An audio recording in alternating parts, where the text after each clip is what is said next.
안녕하십니까. 거꾸로 투자는 쇼킹 부동산입니다. 이번 부동산 버블의 가장 큰 희생양은 2020년, 2021년 주택을 매수했던 영끌러분들이죠. 근데 그분들이 지금 두 번째 실수를 하고 있습니다. 오늘 내용은 새로 주택을 구입하려는 매수자한테도 굉장히 중요한 내용입니다. 영상 시청 전에 구독으로 인생을 바꾸시기 바랍니다. 자, 최근 부동산 커뮤니티에 많이 올라오는 게시글이 있습니다. 바로 대환이죠.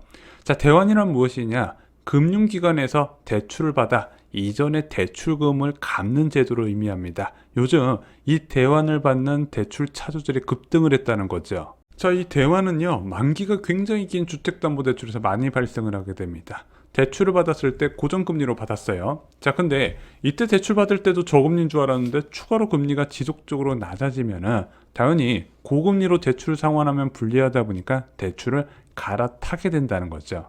자, 최근에 이 대환이 많이 발생한 이유, 특히 영끌러분들이 많이 이 대환을 선택하는 이유는요, 불과 2년 전까지만 해도 금융기관 가중 평균금리 보면은 주택담보대출 금리가 2.56% 정도였습니다.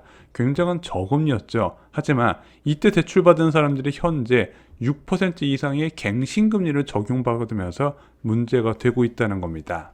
자, 이렇게 이자가 껑충 뛰어버리면은 이자 부담이 얼마나 늘어날까요? 예를 들어 보겠습니다. 대출금 3억 원, 대출기간 30년 잡고 연이자 2.5%, 원금 균등으로 상환했다 보겠습니다. 매달 145만 원 정도 상환을 했는데 이자가 2.5%에서 6%가 됐습니다. 매달 상환 금액이 233만 원으로 월 이자 부담만 80만 원 이상 늘어난다는 거죠. 문제는 앞으로 금리가 더 높아질 거란 공포가 가득하다는 겁니다. 일단은 지금 대한민국 황운회 총재가 기준금리 3.75% 가능성도 열어놨죠. 연준에서는 내년에 금리가 5.5%까지 올라간다는 얘기가 나오고 있습니다. 그리고 이렇게 높아진 금리가 장기간 이어질 거란 전망을 대부분 갖고 있다는 거죠. 그럼 최근에 갱신 통보를 받은 차주들이 공포를 느낄 수밖에 없는 거예요.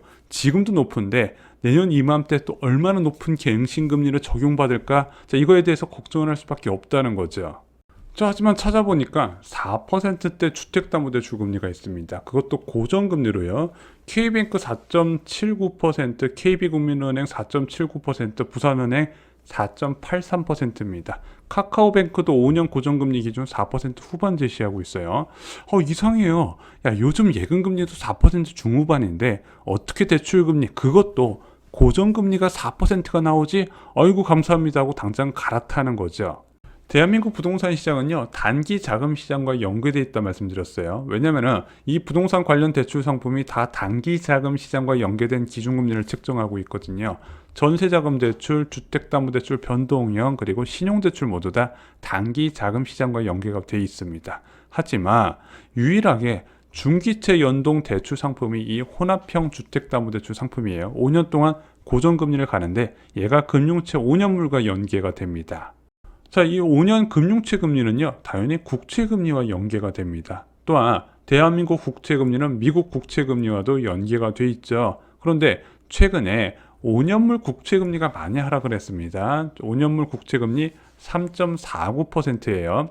자, 10월 21일 날 4.63%에서 2개월 만에 고점 대비 1.1%포인트 이상 낮아졌다는 거죠. 그러다 보니까 5년물 국채금리가 낮아지면서 5년 금융채금리도 같이 떨어졌고, 그 변동금리 대비 이 5년 고정금리는요, 당연히 기준금리가 하락하면서 더 나은 금리를 제시를 했던 겁니다. 그래서 최근에 주택담보대출 받은 사람들 고정금리 비중이 최대 90%까지 올라갔어요.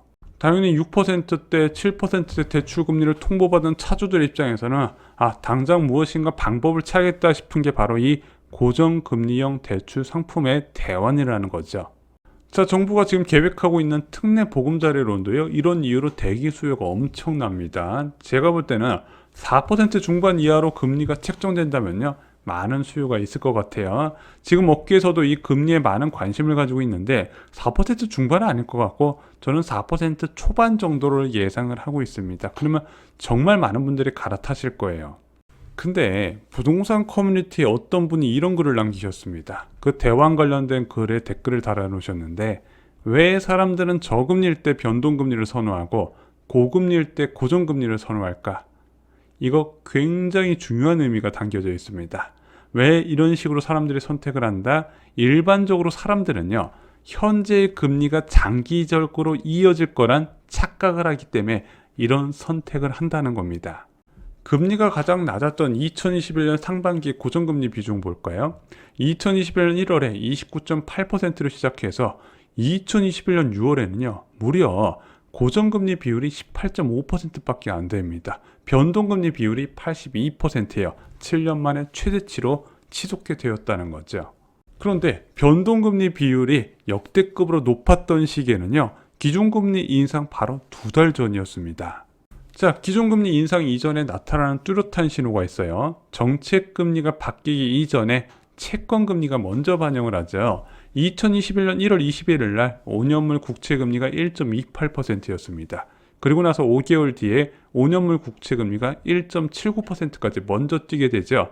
기준금리 인상 직전에 5년 고정금리 대출금리가 먼저 금리 인상 가능성을 반영해서 뛰기 시작을 합니다. 당연히 더 낮은 금리를 제시하는 변동금리를 사람들이 선택을 했다는 거죠. 현재는 어떤 상황일까요? 신한은행의 주택담보대출 금리 한번 살펴보겠습니다. 변동금리는요, 최저금리가 5.85%인데 고정금리는 5.45%예요. 0.4%포인트 차이 나다 보니까 전부 다 변동금리 대신 고정금리를 선택합니다. 근데 재밌는 게 있어요. 대출의 기준금리는요, 고정금리가 금융채금리가 더 높게 나타납니다. 4.69%예요. 코피스 금리보다 더 높단 말입니다. 하지만 최종금리는 고정금리가 더 낮도록 설계가 되어 있습니다. 왜 그런가 봤더니 가상금리에서 고정대출 상품 최종금리가 더 낮도록 조정이 되어 있다는 겁니다. 왜 그럴까요? 은행 입장에서는 그래야 돈이 되는 겁니다.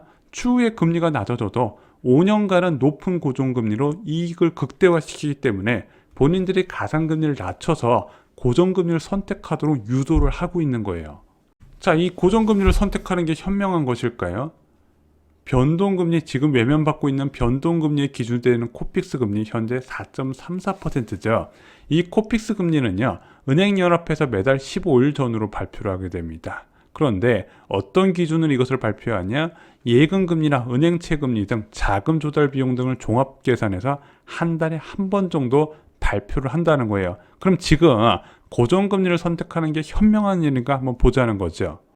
2022년 11월에요. 역사적인 사건이 발생을 합니다. 바로 은행권 예금금리가 13년 12개월 만에 최고치를 찍은 거죠. 5% 예금금리 시대가 본격화됐습니다. 그리고 11월 8일 날 트리플 A 등급 금융채 1년물 금리가 5.1%까지 치솟게 된다는 거죠. 자, 그리고 그 다음 달 12월 15일에 발표된 코픽스 금리 11월 기준으로요, 역대 최고치인 4.34%가 나왔습니다. 이것으로 6%대 주택담보대출도 실종될 거라는 이야기가 나오는 거죠. 자, 그리고 진행된 기준금리 인상 3.25%까지 올리게 됩니다. 그게 11월 24일이에요. 자, 기준금리도 올리고 나서 12월 말 현재 어떻게 됐을까요? 금융채 1년물 금리는요, 5.1%에서 4.35%로 낮아졌고요. 은행 정기예금 금리도 5%에서 4.4, 4.5%를 제시하고 있습니다. 일부 은행에서는 지금 4.2에서 4.3까지 낮아진 상황이에요. 그런데 이렇게 자금 조달 비용이 낮아지는 게 현재 변동금리 대출 상품에 반영이 된다 안 된다? 안 되고 있는 거예요. 야, 1월 달에 금리 또 올리면 어떡해? 1월 금통에서 기준금리를 인상한다 하더라도 만약에 이 자리에서 2월 달에 금리를 추가로 올릴 거는 강력한 신호를 나타내지 않는다면 저는 현재 낮아지는 예금금리 그리고 은행채 금리는 계속 낮아질 가능성이 있다고 보고 있습니다. 아니, 기준금리가 3.5%인데 어떻게 예금금리가 더 낮아지냐? 일반적으로 기준금리 3%, 3.5% 수준에서 정기예금금리가 어느 정도 나와야 되냐면요, 3.8에서 4%가 나와야 돼요. 근데 현재는 낮아졌다 하더라도 4.4를 주고 있잖아요. 이게 지금 유동성 부족 프리미엄이 반영된 결과예요. 이 유동성 부족 프리미엄이 없어질수록 계속 낮아진다는 거죠. 기준금리를 안 낮춰도 시중금리는 낮아진다는 거예요.